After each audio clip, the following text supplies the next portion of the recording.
Life is what happens when we are busy making other plans. These are the words of American author and cartoonist Alan Saunders.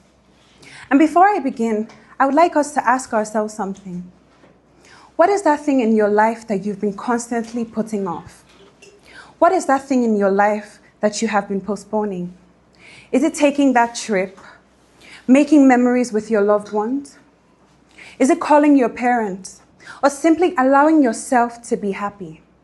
Distinguished ladies and gentlemen, I will be talking today on waiting to live. I believe somewhere along the line, we've lost the true meaning and purpose of life. We treat life like a waiting room. We say, when we reach the next milestone, when we reach that level of success, when we get married, and we refuse to live in the moment. We somehow convince ourselves that when we reach these milestones, we would finally allow ourselves to breathe, to relax, to live. But if we constantly keep postponing life, life will pass us by before we know it.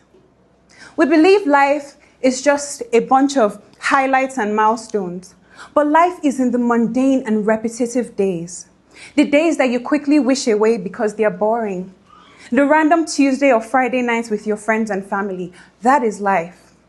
I would like to tell you a story, a very tragic story about Sarah.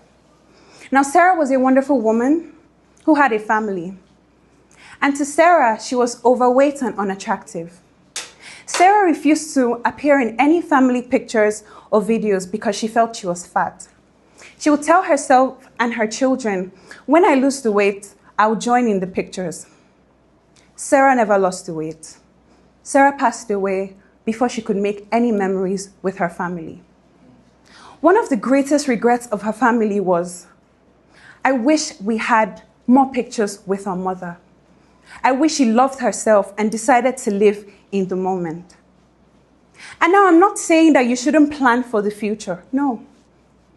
You should save, invest in your future, take time and plan, but not at the expense of the present, not at the expense of joy, not at the expense of living.